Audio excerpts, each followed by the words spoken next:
Hi, everyone. Welcome to the Lift and Shift podcast. I'm your host, Giselle Calonzo Douglas, and this is the place where we talk to phenomenal, accomplished, barrier breaking women who are shifting higher in their career spaces and their spheres of influence. But the best thing about them is that they are lifting others as they climb. On today's episode, I'm very pleased to have with me Miss Deanna Hamilton, founder and CEO of Circle One Inc., which is a consumer product marketing and multi-format printing company. I asked Deanna to be with me on the show because she has been a person who has made herself available to me personally and professionally, has been a great resource on a myriad of issues. She really is that person that I think knows everything, knows everybody. You can kind of ask her everything and she has the answer at her fingertips. Yes. And for me, if I want a game show, Deanna is the person that I would call as my lifeline, and I am confident that she would have the answer. Okay. But today we're talking about Deanna, the businesswoman, the entrepreneur. I'm excited to hear about her personal and professional journey and trajectory. I am certain that we're going to gain some nuggets that will be life changing, and you're going to walk away from this conversation feeling inspired and empowered. Welcome to the Lift and Shift podcast, Deanna. Thank you. Thank you for having me. I don't know about being that lifeline. I'm telling you, you're the one I'm calling. Have your phone on and ready to answer. That is comical, but thank you for having me. I am happy to join you in this conversation. Well, before we get to all of the phenomenal things that you've done professionally, I really just want to talk about Deanna, the person, a little bit. And so that we can make sure that we're unpacking this conversation in a way that people get the full picture of who you are, what you've been through, and of course, how they can kind of emulate those lessons that you've learned along the way. So tell me a little bit about young Deanna. Where exactly did you grow up? I grew up in a small city that was encompassed by Detroit, Michigan, and it Okay. was called Highland Park. So it was a city within a city. And at the time I was growing up, Highland Park was Polish. Oh, okay. And my family bought a home in the 50s from a Polish family that built that home in the 20s. And it was a great family environment. We were a close knit family, but it was of powerful, powerful women, which will explain a lot about who I am. I always tell people when you see me, I am them. Mm. It was no small feat. My grandmother, in particular, was the first Black foreman of a manufacturing company ever. Really? Yes. And so I come from a lineage of very strong women. My great grandmother was in my life, Eva. She was a Black woman who worked in the coal mines in West Virginia, which back then was Hmm. unheard of. Right. Right. And then I also had the privilege of having some great aunts in my life who were born in the 1860s. Wow.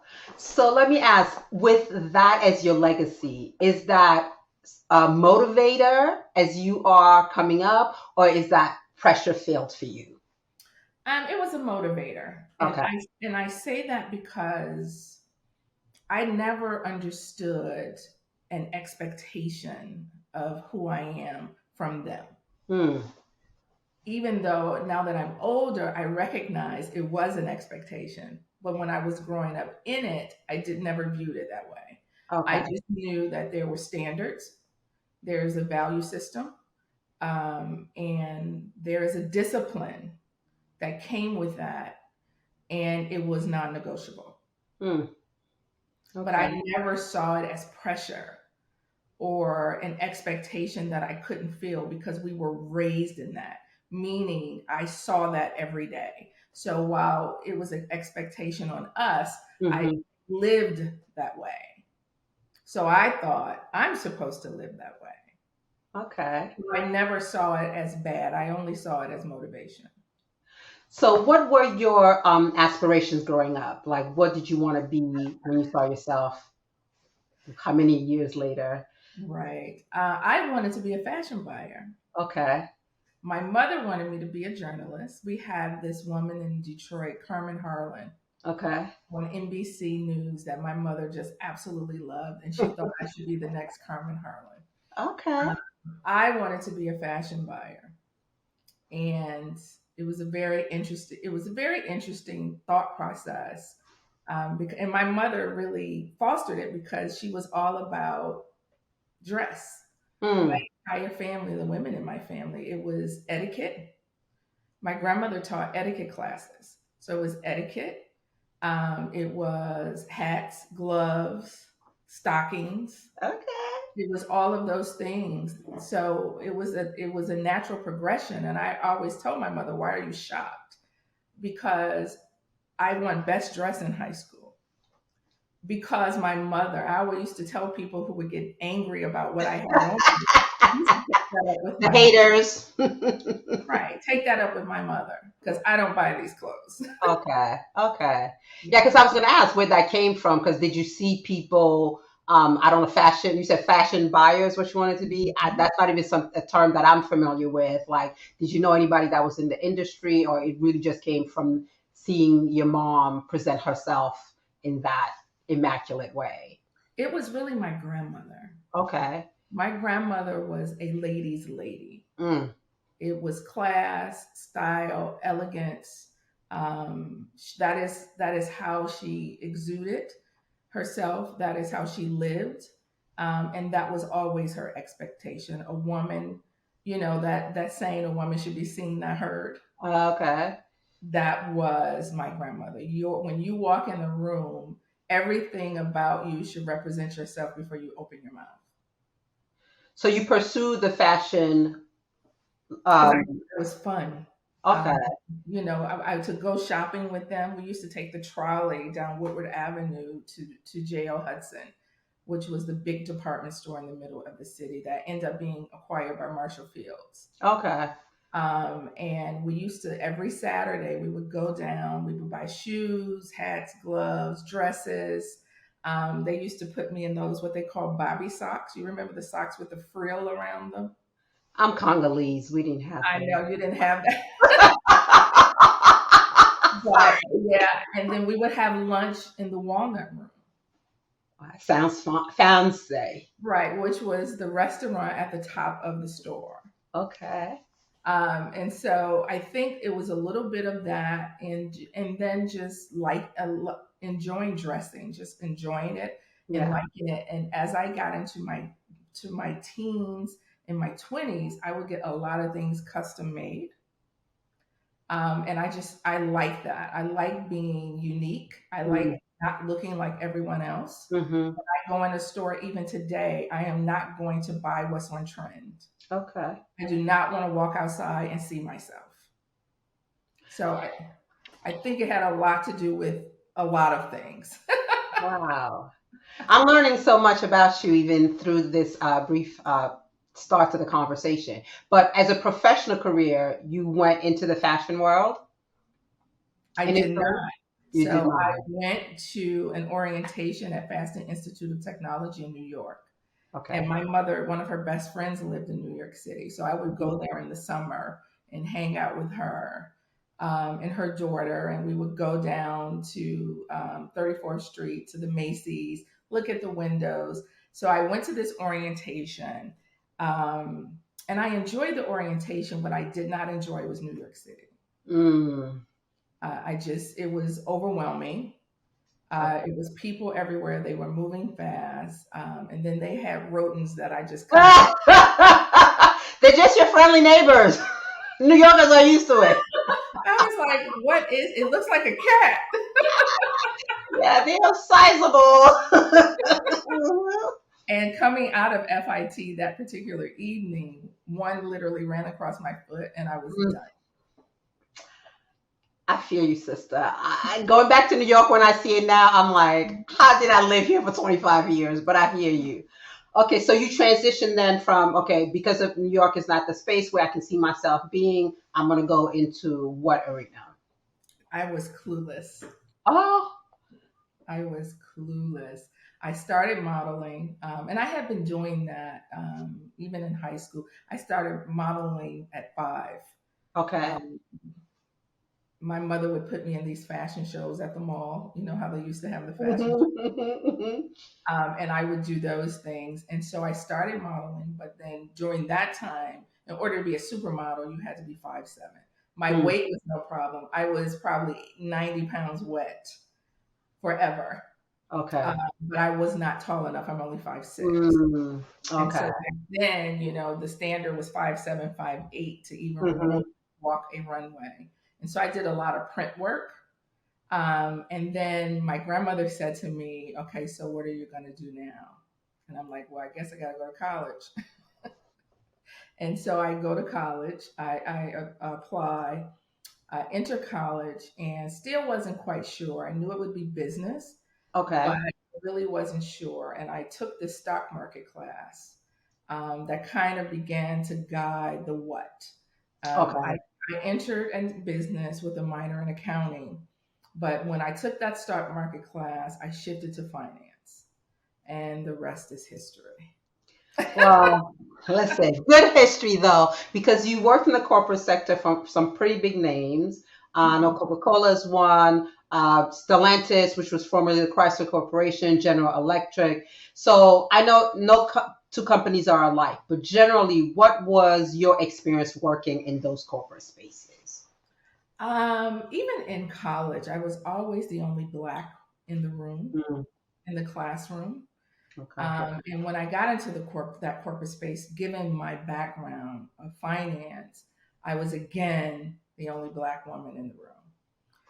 And so it wasn't easy Yeah. because there was this expectation that I was the assistant or the secretary. Right.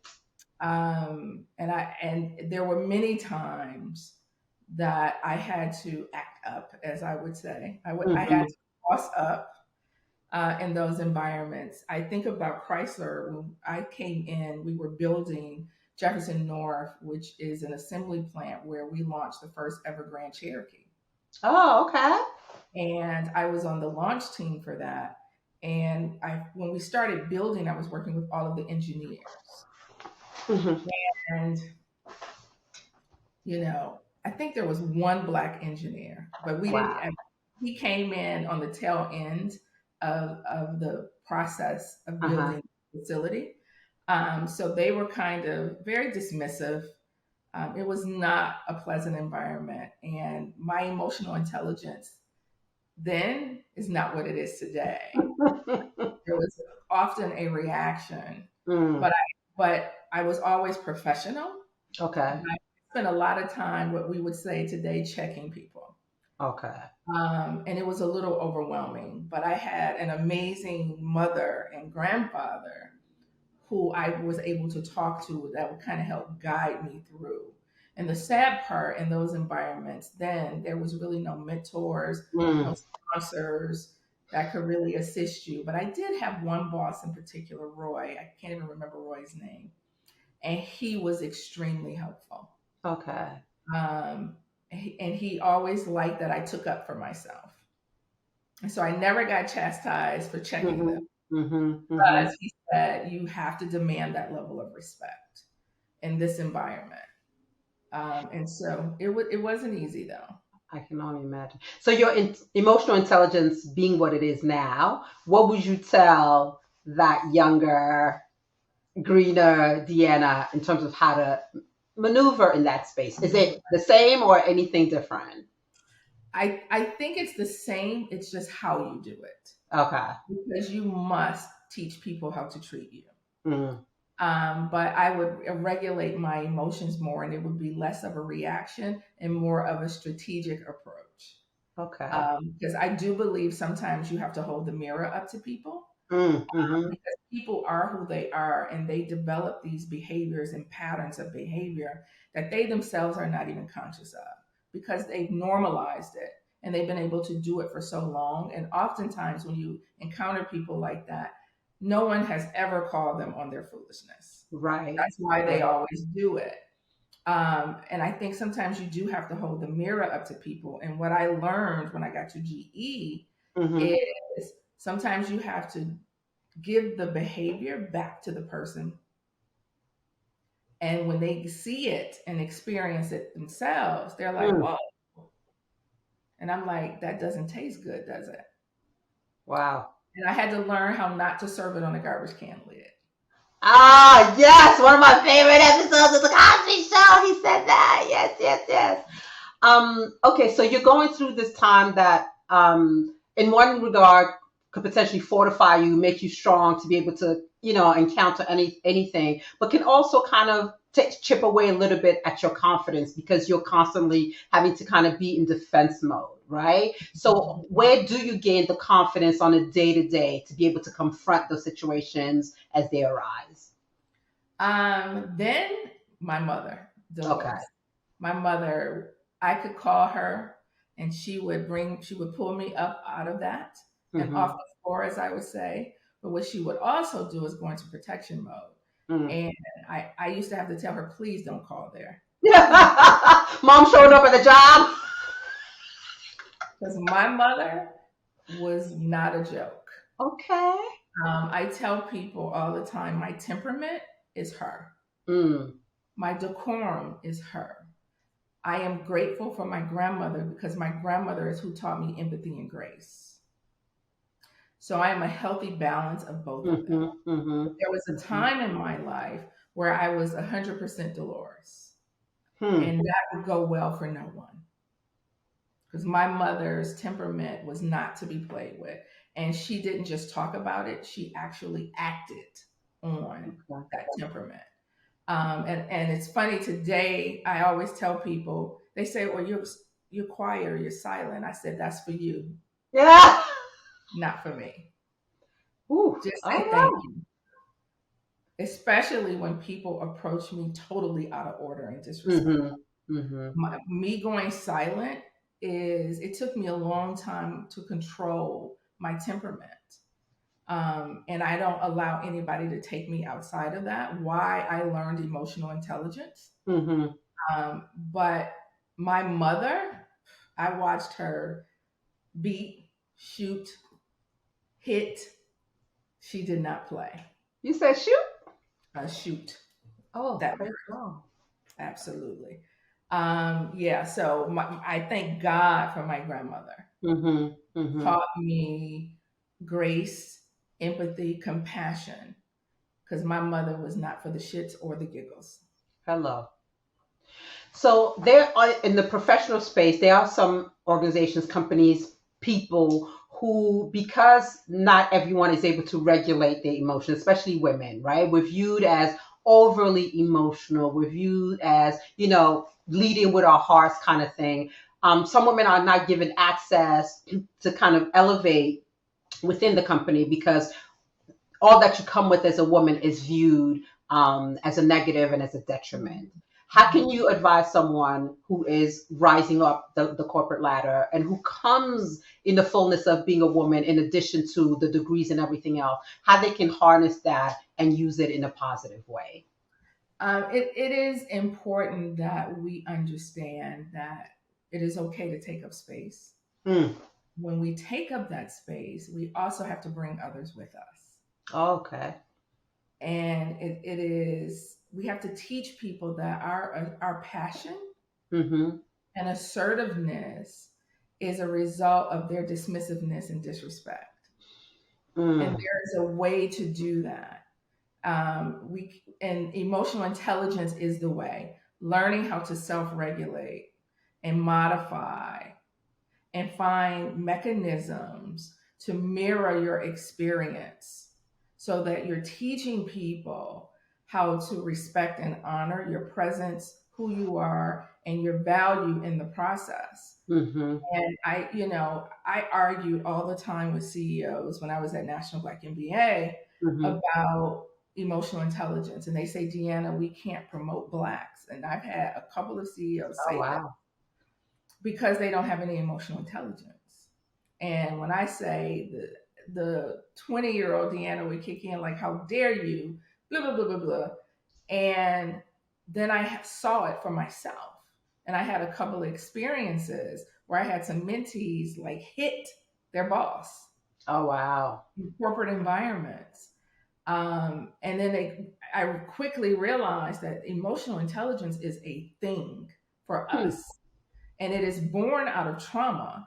Mm-hmm, But mm-hmm. we must learn how to regulate ourselves, understand what requires a reaction, and it's not a negative reaction; it is a strategic reaction because everybody's not medicated to suppress their emotions.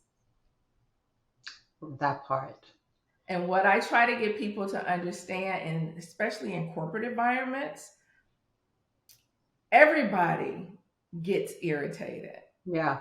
when they're disrespected or dismissed. Everyone feels offended. It is just the difference between learning how to regulate your emotions and how you respond to that versus reacting to that. There, Mm-hmm, mm-hmm. there's an intentionality and a strategic approach to responding to that that is absolutely necessary.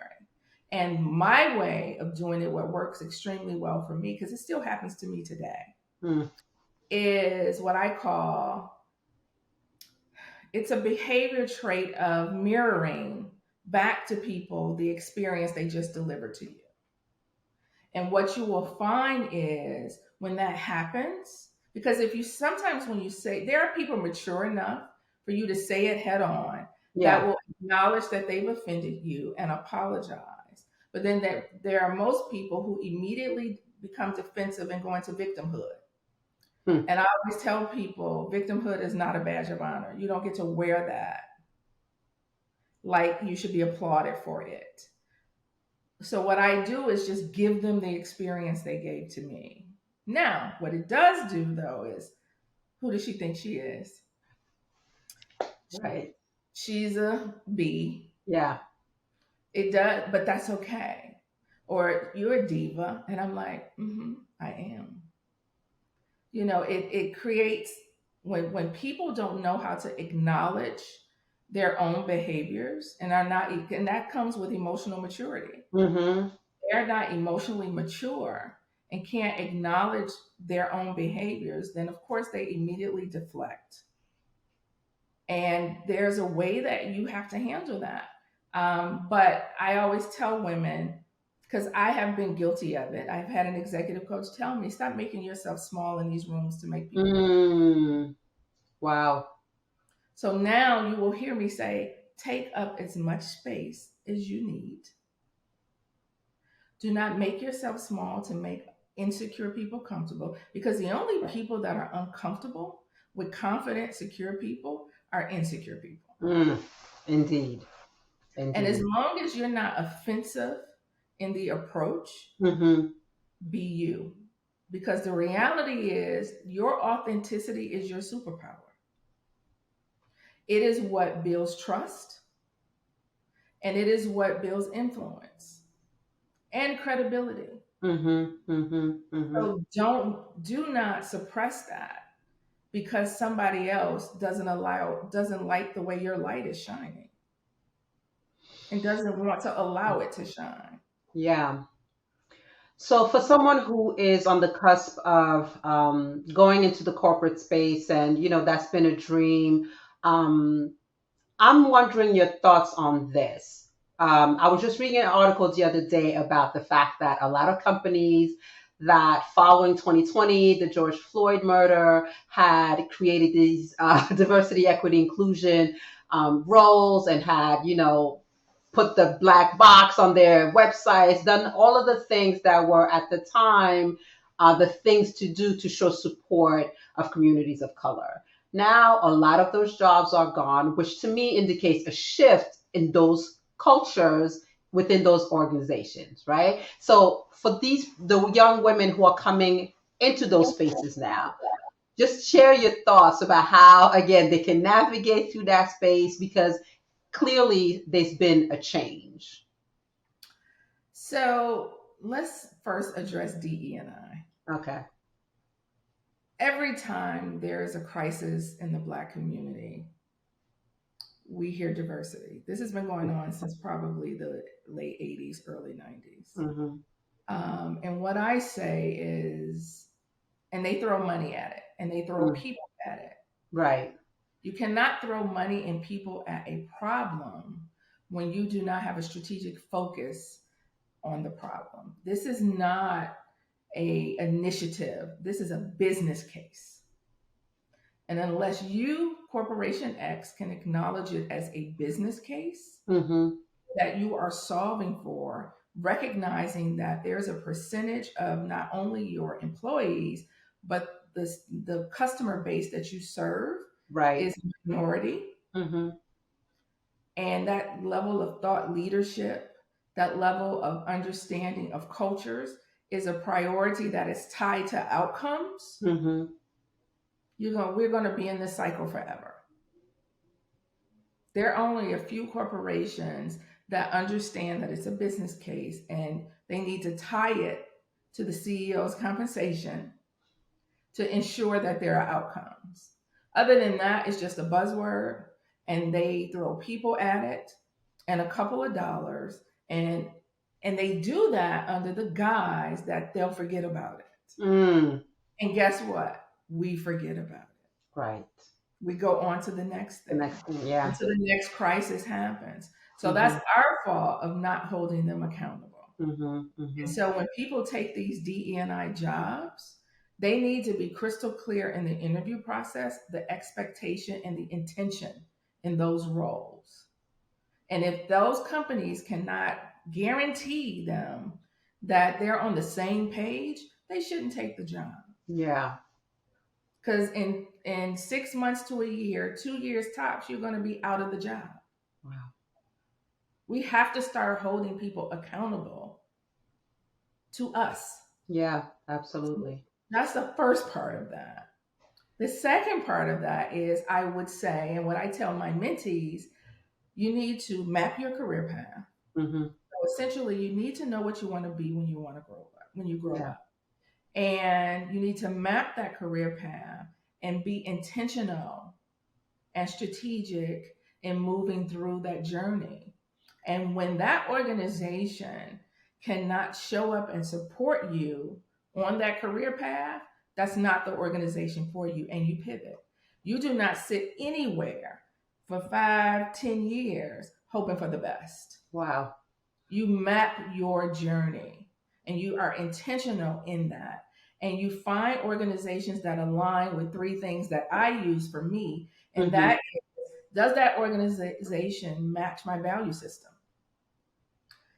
Can that organization support my skill set? But most importantly, Mm-hmm. does that organization have the emotional culture Mm. to support me as a human being? Mm-hmm. Mm-hmm. And if those 3 things don't align, you don't even want that headache. I don't care how much money they're throwing at it. Right. Because here's what happens. If you take it for the money, Mm-hmm. you will get in there, you will work yourself to death, and then you will become resentful.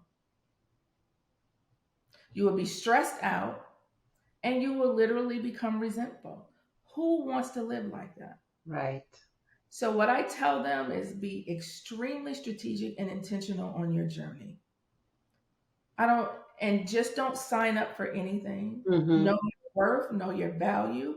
When you get into these organizations, make sure you understand what the pains are and you're there to solve them and move along. We don't do any lateral moves. In my career, I never did a lateral move. I solved the pain, and if they couldn't promote me, then I went to the next. But what we're not going to do is stay here and let you continue to be a director for 30 years. That's what we're not doing. Well, and proof is in the pudding, because you didn't stay in the corporate spaces. You took the leap of faith and you started your own company, Circle One. Tell us how that came about. So I was CFO of an organization, and he wanted to sell the company. Mm-hmm. And I'm privy to this because I'm the CFO. And I asked him about buying the organization. And I explained to him all of the work that I was doing, because I was president of National Black MBA Atlanta chapter at the time. And prior to that role, I was director of corporate affairs. So I was responsible for fundraising for the chapter. So Mm-hmm. I'm meeting with all of the corporations in Georgia, raising money. And the first thing they ask you is, Deanna, what do you do? And I tell them, and they was like, that's intriguing. Are you guys registered with our supplier diversity office? Are you minority certified? All of the things that they would ask speaking to a Black woman. Right. And so I said to the owner, I would like be interested in throwing my hat in to acquire the company. And I said, right now, supplier diversity is a thing. Bill Clinton did an amazing thing when he was in office by putting these laws in place Mm-hmm. around supplier diversity and minority participation. So let's take advantage of that. And I said, even if we don't sell it, can we create some type of joint venture that gives it a minority lens? And Mm-hmm. he told me minority participation was reverse discrimination. So he pissed me off. Uh-oh. And so I went and started a company. Oh. Literally, when I walked out of his office, I went back to my office. My assistant, who I love, because she had been she had been my assistant for years, and she went everywhere I went. She went. And so we were sitting in my office, and she was like, "Oh, somebody has made you mad. I can see it." And she said to me, what she was asking me what happened, and I said to Mm-hmm. her, this is what he said to me, and I can't believe he said that. All that I have done for him, because I am a Black belt. And what that means is process reengineering is my thing. Change management is my thing. And when I went into that organization, I used business tools and process reengineering on almost every department that really, really shifted the revenue model in that business by about 900%. Oh, wow. So, what you can't tell me that I don't know how to do is build a business Mm-hmm.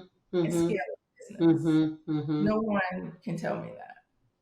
And so I was just shocked by his response. And so I was telling her all of that. And she said, yeah, because if you just did A, B, C, D each, just circle one. And I was like, that's it. Ah. And I spun around and registered that name, and the rest is history. And I became his competitor. Oh, wow. Okay, that's how you do it. Well, your business has grown tremendously. You've garnered a lot of different awards for sure. But you haven't remained stagnant. You've made sure that you've diversified your Mhm. business. So you talk about scaling a business, but you also scaled kind of yourself. So talk to me a little bit about how you kind of spun off into like investments and what are the different components to Circle One at this point? I have been blessed to have some amazing mentors in my life that are men, but that Mm, are Black men doing some mm, amazing, that have done amazing things. And I would watch them navigate their portfolios. mm, And they have always held me accountable to whatever I say I want to do. And so I was a huge fan of CNBC. So when I was in corporate, when it would be snowing in Detroit yeah. on a Saturday, I would keep my TV on CNBC and I would watch all these entrepreneurial stories. Mm-hmm. And I said, I can do that. And so when I got an opportunity to do that, I start looking at how do I build an effective business portfolio or Mm-hmm. investment portfolio where I have an equity stake in organizations that I am passionate about, that I can help build capacity and scale for exit. And I went about the business of doing that. But how it really started is people would call me and ask me business questions. Like I do.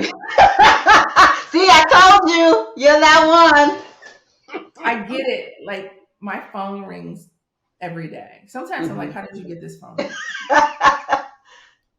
And I like the art of the deal. Mm, And I put myself in the middle of the deal flow. New York Times has a website called Deal Book, and that is what is my homepage. So every morning I wake up, I look to see who acquired who's buying who's attempting to go public. I look at that every morning. And so that was kind of the driving factor, watching those men do some amazing things and wanting to be in the middle of the deal flow. And so I started a like management consulting company because I was sitting with having lunch with my attorney one day and he says, you just told that person what to do to make money and you're not getting any of it. And I was like, he said, the next time someone calls you, just tell them what your hourly rate is. Oh, lawyers always thinking money, billable hours. And I did that and it worked. And so that company was born. And so now what I do is when I get those type of calls, I get to do a discovery session to determine what it is, if it's something I'm interested in, and if it's something I think I can help with. And so sometimes it is purely just a client engagement, and I try to keep them at 6 months. Sometimes I actually like the business, and a part of it I will take equity, or I just invest in a business. And that has worked for me. And now people actually seek me out. I invested in a sanitary napkin company some years ago. And that took on a life of its own in a matter of like 6 months. Oh, wow. And at the grand opening of the warehouse, I was in the warehouse and some guy walks in and he says to me, hey, I heard I should meet you. And I was like, how did you know I would be here? And I see the product and it is freaking amazing. Wow. And I meet with him. I have an equity stake in it. And we are now in the throw. And this is all in a matter of 2 years, 3 years. We are now in the throw of doing business with UPS and positioning for the Department of Defense.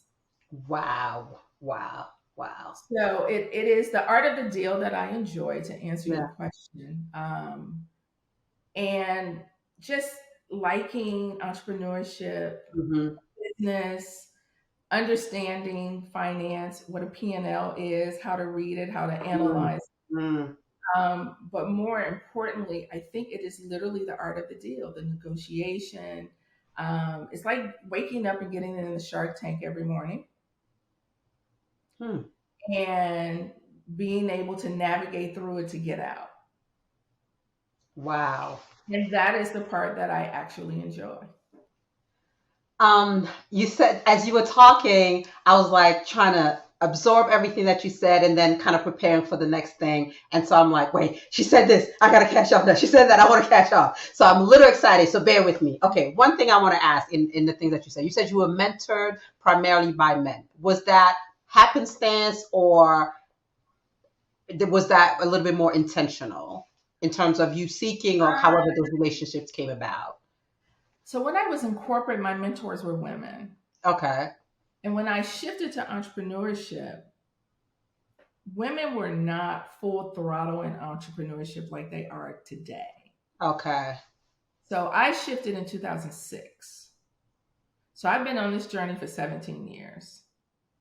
And so what I saw were men doing entrepreneurship at the level that I wanted to play, whether it was a hotel deal, whether it was the acquisition, in Michigan in particular, it was the acquisition of seating companies and fuel tank companies.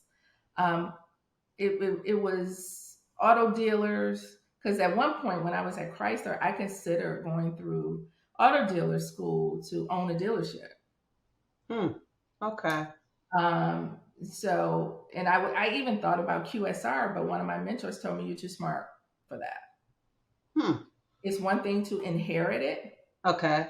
Another thing to just decide you're going to go and buy and go run a McDonald's or Burger King or Wendy's. He was like, you could think of other things to create that would give you greater value.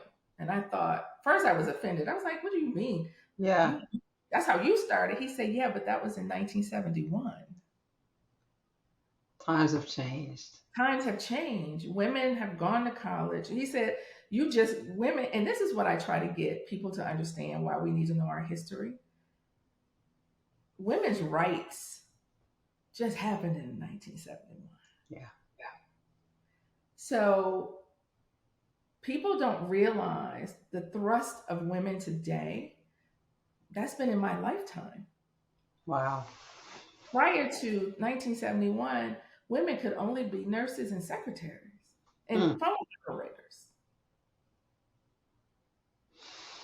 Okay. The next thing you talked about watching CNBC, that being your homepage, the specific section in the New York Times that you look at.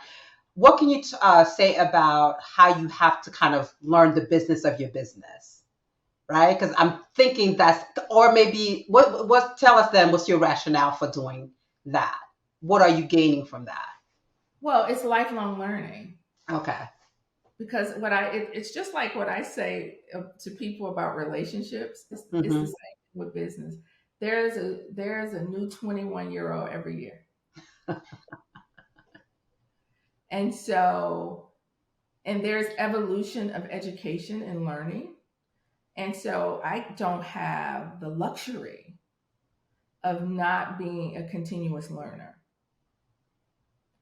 and so that for me is why you can say that I would be your lifeline, Mm-hmm. because it is important in order to stay in the know, in Mm-hmm. the understanding of the technologies and the evolution of business, that I make sure that I am a continuous learner. That is important, and that is a priority. And I tell people, I don't care. And now it's so easy to do. I, Mm-hmm. as soon as I wake up, I do four things. I meditate, I pray, I read a chapter in a book, and then I turn on my gospel playlist to get my mind right before I go get in the Shark Tank Mm-hmm. Mm-hmm. every morning. Wow. Before I go to bed, and sometimes I exercise. I need to do that every day, but it just don't work out that way. Listen, we all fall short in that. And it's the same thing before I go to bed. Mm-hmm. I have a shower. I exercise. I have a shower. And then I have doctor friends who's like, there are 4 or 5 things you can do just on the side of your bed that are valuable from an exercise perspective. So I do Mm. that. I shower, I read a chapter, and then I turn the TV off. Mm. And I actually turn the TV off before I read the chapter so that I can quiet my mind, so I Mm-hmm. can have a peaceful rest. Yeah. Yeah. And so, but that continuous learning is those are just books. I just started my PhD studies. Wow. I just did 4 certifications over the last 90 days. Goodness.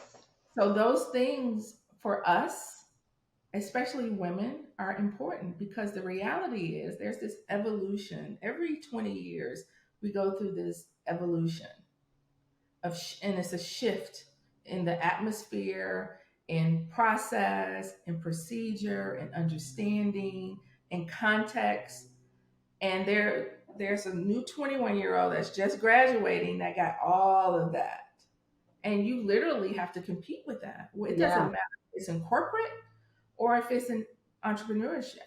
You have to stay abreast of the trends in order to thrive and survive in the market. So that is why. Yeah. Yeah. Yeah. No, no, no. I hear you. I hear you. The other thing that you said that caught my eye was the person who approached you in the warehouse and people calling you and you're wondering how they knew about you. Um, the importance of, because you're not going to be in the rooms where your name is spoken, right? At all times. The importance of the reputation that you build, especially as an entrepreneur. What are your thoughts around that? Um, it is beyond important that we have a level of integrity. Mm, and how you show up for people as well as yourself is so very important. So very important. And when you can't show up, or when you recognize you're in environments that are not conducive to those three things I talked about, you have to pull Hmm. yourself. So you Yeah. have to recognize your integrity. And so I always tell people I haven't interviewed. Well, I just interviewed some months ago, and that was the first time I had interviewed for a job in like 20 years. Wow. And I do get a lot of those calls, but normally it's just a phone call because I have built a reputation of being able to do X. Mm-hmm. Mm-hmm. Mm-hmm. And that comes with integrity and credibility. But the important part of that and why it's sustainable is that I deliver. You have to be about the results.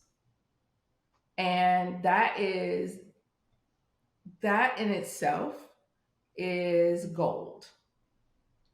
To make sure that your name is associated with integrity and outcomes. Wow. And what I try to get people to understand is the input is just as important as the output. So, where you show up, how you show up, with whom you show up, what you do, what you say, that's all input. It has to be done with integrity. Mm-hmm. It Mm-hmm. makes you credible. And once you have the outcome, then you are beyond credible. And that has worked for me my entire career. Why I tell people, when you try to bring my integrity into question, I'm asking you to step outside, because that is a problem. And we're going to have a conversation about it and solve it. And people try you all the time. You're so Detroit. And here's what's interesting. Sometimes I have to tell people, I don't care what I look like. Yeah. I don't care what your perception is. Here's the reality: I am still a girl from Detroit. I will never lose that. Hmm. And in that environment, we were taught to be courageous, Mm-hmm. fearless, Mm. and accountability. And so, yeah, if you try to bring my integrity in question based on something you did, because I know I'm not going to do it. Yeah. Yeah. Yeah. I'm, and I tell people I'm never going to start it, but I have no problem finishing it. All right. So, time being against us, I do want to get into two things.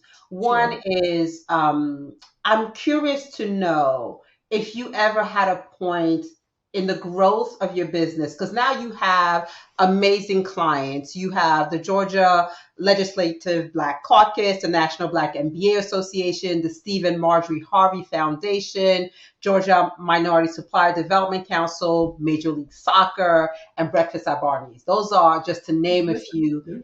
Yeah. Those are just to name a few in your growing list. But was there ever a point where you felt like you wanted to give up on the business? That happens every day. Oh, That happens every day. Um, and it happens because when you agree to take on a client, hmm, you want the absolute best for them. right. And when things are not going the way that you desire or the way that you know they should, because there are people who will listen and there are people who will not listen. Hmm. There are people who say they're going to listen, and you do all of this work for them and you give them this pretty package and it goes nowhere. And that is when you're like, why am I doing all of Hmm. this? And the unfortunate part for me, it is oftentimes us, because we have such an issue with trust. Mm. I have others who I don't have those issues with. They make the investment in their business, they take what you give them and they go off to the races and they thrive. Then I have some who they want I don't think it's worth that. I don't want to make the investment. I don't want to do this. Okay, I see that, but I don't want to. And I'm like, you either going to take the expertise or you're not. And when you have situations like that, it makes you like, why am I doing this? Mm, okay. So I lied, and time is against us, but I have to get this an additional question. I said two more. Is So it? No, I want to legit finish on these two. One is, so it has had its challenges, but you have been incredibly successful. What do you think it is about Deanna Hamilton specifically that has allowed her characteristics, personal traits that have allowed you to get to this strata of success? success is quality and consistency. Hmm. It's not as complicated as we think it is. Hmm. I always tell people success is simply having a quality product and being consistent in the work. If you do those two things, you're going to be successful. Wow. It's not it is not this complicated formula. Yeah. Um it is really just quality and consistency. And as long as those two things are happening and you're literally Hmm. solving something for the marketplace, you're going to be successful. If you're not successful with that simple formula, then you have to question, are you putting out quality product or quality service?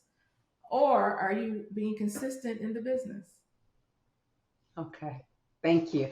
So we know that you are a shifter, you're a barrier breaker, but you are lifting others as you climb, which is the focus as well of this podcast, right? So with all of the things that you have on your plate, you're making sure that you are giving back of your time, your resources, your skill set, and you're involved with a lot of different organizations. You are the vice chair of Silence to Shame Foundation, vice chair of the National Black Empowerment Council, deputy treasurer, Georgia Association of Black Women Attorney, an advisory board member. I mean, you have so many things going on, and obviously in leadership, having leadership roles within them. What is the impetus of making sure that you give back, even as you have your plate and your hands really full? Um, because being a servant leader is of God. Hmm. You cannot do this work and say you've done this work and not bring others with you. Mm-hmm. You cannot do this work and say you've done this work and not show up for things and causes and people that you are passionate about. You cannot be in a position of leadership and not do the work to bring others with you. You just cannot. Hmm. Um, our ancestors made an enormous sacrifice for us to be in these positions. We stand on some mighty, mighty shoulders, Hmm. and we have an innate responsibility to make sure that the people around us and the people behind us have an easier route and are better than we found them. That is for me, it is because that is of God. And servant leadership is so very important. Um, it is also an impetus of purpose Hmm. and really making sure that you're creating a legacy of success, that you're leaving an environment that you have taken up space in, used the resources of better than you found it. Wow. Listen, Deanna, I cannot thank you enough for making time in your very busy schedule to talk to us on the Lift and Shift podcast.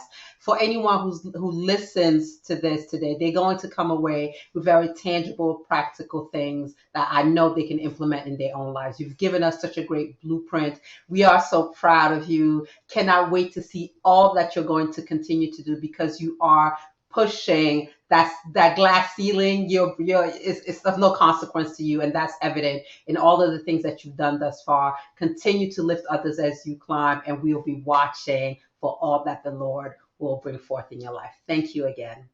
Thank you for having me.